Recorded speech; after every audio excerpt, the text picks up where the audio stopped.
Isha në moshën 14 vjeç kur largova nga Zoti për të provuar një eksperiencë të re që unë doja ta përjetoja. Si doja veten dhe me synimin për të arritur ëndrrën që kisha, për të qenë një rap artist i rrymës hip hop.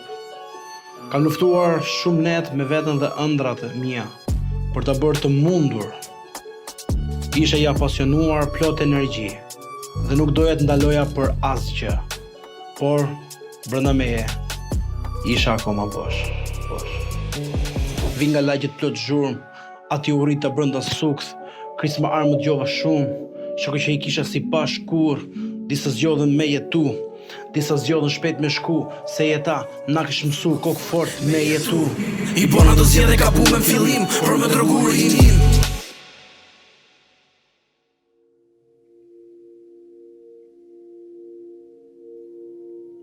Unë quhem Parit Nuhi, i rritur nga dy prindër plot me sakrifica. Për herë të parë, shkova në kish në moshën 6 vjeçare.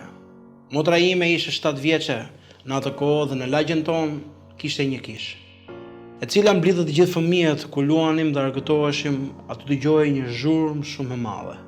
Pothuajse jam rritur në ambientet e kishës. Ishte një fëmijë trazovaç dhe shumë i shkathët. Periudha adoleshencës ishte koha më e vështirë. Ishte viti 2005 kur filloi gjithçka.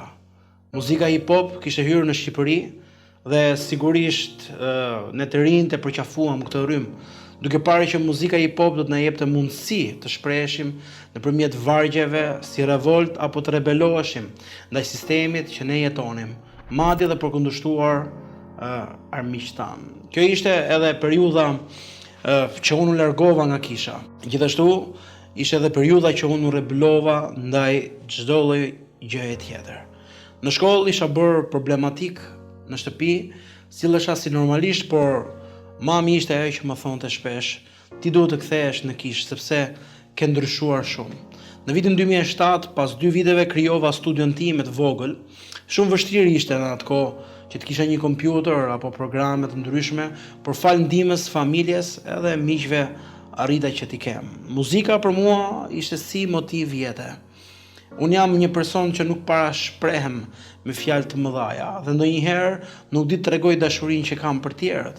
Gjithmonë shprehesha nëpërmjet teksteve të mia edhe revoltën që e kisha brenda meje.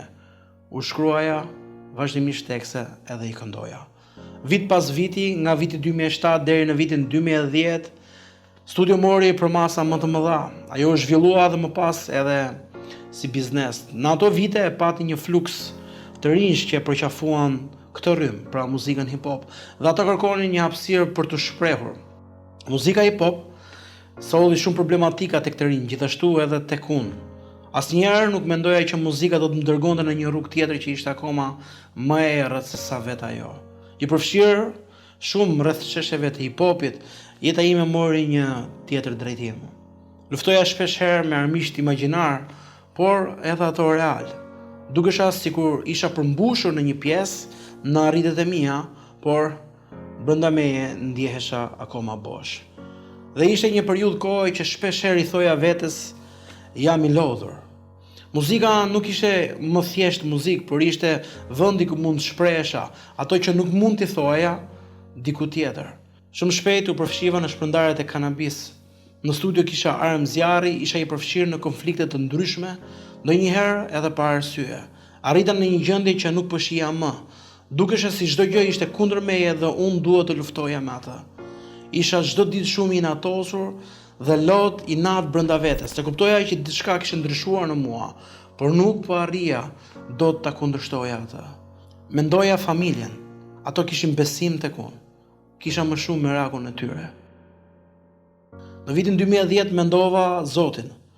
Shpesh herë në kujtimet e mia sillej në mendje kohët e bukura që kam kaluar me njerëzit atje, më kishte marrë malli për atë kohë.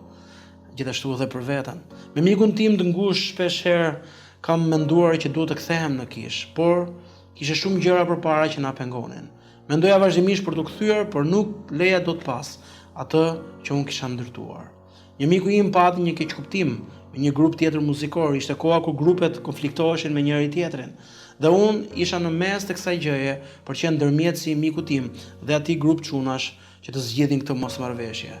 Nuk shkoi ashtu siç e mendoja, por e kundërta. Ne u përleshëm, u gjendëm në vështirësi ku jemi goditur dhe unë isha i prerë në besë. Pas kësaj, ne menduam të akmerreshim. Ne kishim gjitha mundësi, shoqërinë, armët, menduam që kjo do të jetë rruga që ne do të zgjidhim. Atë natë nuk kisha gjumë në sy, nuk po më lënte diçka të qetë, dhe gjithë natën në mendime pafund. Plane si do të ndodhi, si do të largoheshim, por në fund pa rrugdalje. Atë natë qajta shumë, kisha shumë zemërim brenda vetes time, edhe shumë pyetje pse.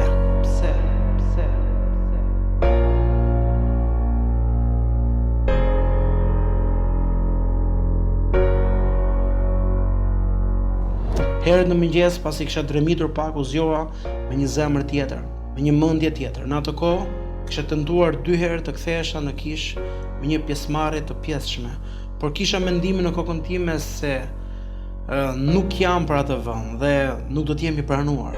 Megjithatë atë mëngjes u mblodhëm tek studioja ime së bashku me miqtë e mi. Ato flisnin rreth planeve e ngjarjes, ndërsa zemra ime ishte ndryshe. Në mes të diskutimit u ndërpres dhe them fjalinë që do të ndryshonte komplet rrjedhjen e jetës time. Nuk e di çfarë ka ndodhur me mua, por unë i kam falur, edhe nuk do vazhdoj më të bëj këtë gjëra. Në ato momente nuk isha që lehtë të dilje kundër gjithë kësaj, por atë mëngjes kisha një guxim tjetër, një zemër tjetër, edhe një qëndrim tjetër. Unë merresha me muzikë, kompozoja për të tjerët, por kisha filluar të ndjeja brenda vetes, të flisja me ato miq apo me klientë që kisha që të ndryshonin tekstet e tyre. Zoti kishte filluar një punë në zemrën time. Vazhdimisht kisha luftë me veten për të kthyer pas tek armët, tek kanabisi, jeta e natës, por me kthimin tim në Kish, jeta filloi të transformoheshe. Duke sikur çdo predikim apo fjalë më fliste mua. Unë e dija që Zoti ekzistonte, por ende akoma nuk e dija a ekzistonte brenda meje. Isha i prekur nga çdo fjalë që dëgjoja. Fillova të marr pjesë në çdo takim, në çdo predikim apo mësim nga fjala e Zotit dhe ai filloi diçka të re në jetën time. Pas disa kohësh frekuentimi në Kish, po shikoja rezultate të pabesueshme për një njerëz që jetonte si donte vet, në rebelizëm dhe pa rregulla. Mbaj mend, edhe kjo është gjëja më e veçantë që kam përjetuar. Isha në një koncert të madh tek Pallati i Kongreseve Tiranë, me mira njerëz bashkë me sytë e mi të qeshur, të lumtur, që donin Zotin, ndërsa muzika po luaj dhe njerëzit po luteshin, ndjeva të lutesha edhe unë, por nuk e dija nga t'ja nisja. Kisha shumë për t'i thënë Zotit. Në ato moment prezenca e Zotit mbuloi jetën time. Ishte një prezencë e veçantë që nuk e kisha përjetuar asnjëherë më parë dhe fillova të flas me Zotin, i thash: Zot, nëse ti je i gjallë ashtu siç është dhe siç më kanë mësuar për ty, e të tjerët që thonë që të kanë përjetuar ty, të lutem, dua dhe unë të të përjetoj. Po në fraksion sekondash, Zoti më tregoi pamje që kalonin përpara syve të mi. Ishin pikërisht ato momente që unë isha larg tij dhe si një ekran qelë që i kalonin përpara meje dhe unë i shija. Qaja shumë dhe i thyente pranë meje këto ekrane. Kështu ai bëri të kalonin të gjitha episodet e mia, gjëra që unë i bëja gabim, ai po i thynte si një shenjë për të më thënë: unë Zoti nuk kujtoj më gjërat e kaluara, do të bëj diçka të re. Ky ka qenë momenti më i veçantë për mua, një prekje shumë e veçantë që më ndryshoi jetën plotësisht, por kisha vetëm një merak. Dhe nisa të pyes Zotin: po me muzikën, Zot, çfarë duhet të bëj? Ishte hera e parë në jetën time, mbas gjithë atyre viteve që kam qenë në Kish, Zoti më foli, edhe ai më tha: unë do të tregoj çfarë muzike do të bësh. Me forcë vazhdoj të eci të pak. Sfidat që kalova në jetë nuk ishin pa shkak. Jeta don të lej brok, don të hedhi në tokë. Atje nga në erdhën ne përshkojmë se cili kthehet në tokë. Pas kësaj më priste një maraton e gjatë, ndryshimi dhe përkushtimi i jetës time në Zotin. Miku im, unë dua të flas pak ty. Më lër të them që Jezus Krishti ka fuqi për të ndryshuar jetën tënde. Mos mendo si do të jetë apo si do të ndodh. Nëse dhe ti je i lodhur nga gjithçka e jotja, ky është momenti që duhet të dorëzohesh. Sepse kur ti mendon se ka përfunduar, sapo ka filluar me Zotin. Zoti të mbrojtë. Më jep forcë që të vazhdoj, derisa forca të më mbaroj. Atje do të jesh ti.